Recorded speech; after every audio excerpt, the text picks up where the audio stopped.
ចាក្រមត្រៀមប្រងព្រះប្រកួតហនុមានគុណខ្មែរគូពិសេសទី1ទឹកទី1បាទអញ្ជើញលោកនាងមកទស្សនាការប្រកួតបាទគូទី1ទឹកទី1បាទបុគ្គលក្រហមបាទសូដារីមប្រាកាសបាទនៅបុគ្គលខៀវបាទប៉ែនកសិឡាបាទការប្រកួតបាទគឺ3ទឹកទេបាទទាត់ជើងក្រោមទួនបាទរបស់បុគ្គលខៀវបាទសូមបញ្ជាក់ថាបុគ្គលខៀវវាយ14ដងឈ្នះ10ដងផ្ដួលគូប្រកួតត្រឡប់9ដងបាទខណៈដែលបុគ្គលក្រហមវាយ8ដងឈ្នះ6ដងចាញ់2ដងបាទឆ្វេងស្ដាំកណ្ដាប់ដៃរបស់សូដារីមប្រាកាសបាទត្រង់ទៅលើដងខ្លួនបាទទៅលើប៉ែនកសិឡាតែប៉ែនកសិឡាយើងឃើញថាព្យាយាមចាក់ជើងក្រោមបាទការស្ដាំបាទរបស់សូដារីមប្រាកាសទាត់ជើងក្រោមបន្ថែមទៀតបាទរបស់ប៉ែនកសិឡាดูចូលវាយស្ដាំបាទរបស់សូដារីមប្រាកាសអូបាទបុកកែងមួយហើយបាទប៉ែនកសិឡាទៅលើសូដារីមប្រាកាសកណ្ដាប់ដៃឆ្វេងស្ដាំសូដារីមប្រាកាសបោកវាយទៅលើប៉ែនកសិឡា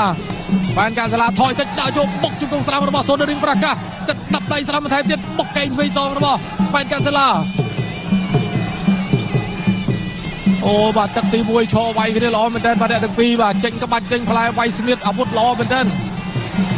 ស្ដាំកណ្ដាប់ដៃបាទរបស់បុគ្គលក្រហមទុកជើងក្រោមសងរបស់បុគ្គលខៀវបាទបុគ្គលក្រហមបាទលេងពោះទឹកច្រើនបាទទៅលើបុគ្គលខៀវស្ដាំឆ្វេងបុគ្គលខៀវនេះក៏វាយចេញវិញបាទបុកជង្គង់ឆ្វេងសងវិញរបស់ប៉ែនកសិឡាទុកស្ដាំរបស់សូដារីមប្រាកាសបាទបុគ្គលក្រហមបាទសម្រុកទឹកទី1បុគ្គលខៀវនេះក៏កំដរតាមបាទស្រឡាញ់អូបាទគៀងហើយបុគ្គលខៀវជង្គង់ហើយក៏បាទវាយសងវិញបាទកណ្ដាប់ដៃរបស់បុគ្គលខៀវអត់អីទេ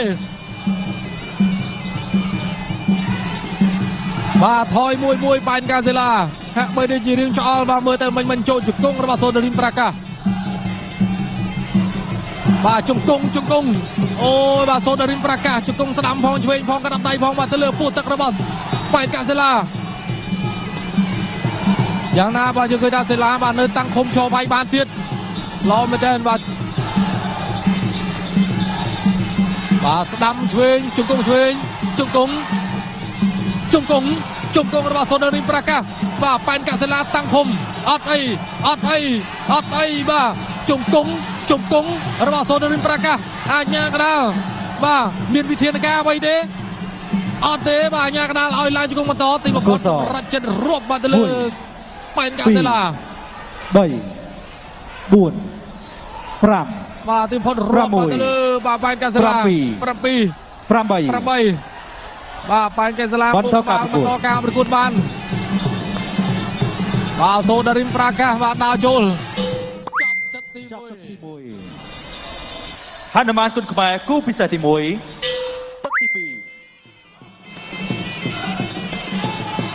បាទទឹកទី2គូបើកឆាកទី1របស់យើងបាទគឺបន្តទៀតហើយបុគ្គលក្រហមបាទសូដារីមប្រាកាសបាទបុគ្គលខៀវប៉ែនកសិឡា54គីឡូក្រាមបាទនៅតែបន្តបាទសម្រុកដដែលសម្រាប់បុគ្គលក្រហមតែបុគ្គលខៀវបាទកម្លាំងមានប្រមាណចេញមកអស់ហើយបាទទឹកនេះលែងទប់ហើយបាទបុកយកវិញប៉ែនកសិឡាបាទប្រវត្តិផ្ដួលគូប្រកួតស្លាប់ល្អបាទបុគ្គលក្រហមក៏ប្រវត្តិប្រកួតល្អដូចគ្នាបាទតែការផ្ដួលគូប្រកួតស្លាប់បុគ្គលខៀវល្អជាងបាទយ៉ាងណាក៏បុគ្គលក្រហមបាទកណ្ដាប់ដៃចេញទៅហើយបាទទៅលើប៉ែនកសិឡាអាចញ៉ាកដាលបបែកបាទប្រកួតបន្តទៀតធាក់មកជួយបុគ្គលក្រហមបាទសូដារីមប្រាកាសកែងបត់ស្ដាំសងបាទពីប៉ែនកសិឡាបុកកែងសងវិញពីប៉ែនកសិឡាបាទសិឡាចោលចុងទឹកទី1ញ៉ាកដល់រំ18ទឹកទី2នេះហាក់បីដូចជាបាទអូ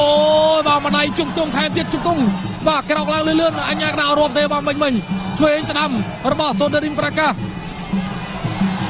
អូបាទទីបំផុតដួល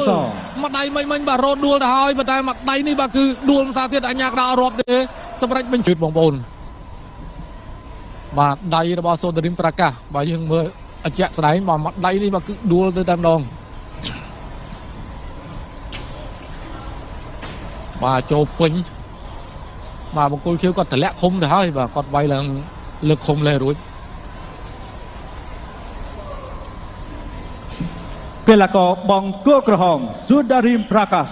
ឈ្នះកីឡាករបង្គោលខៀវដោយកីឡាករបង្គោលខៀវសន្លប់នៅក្នុងទឹកទី2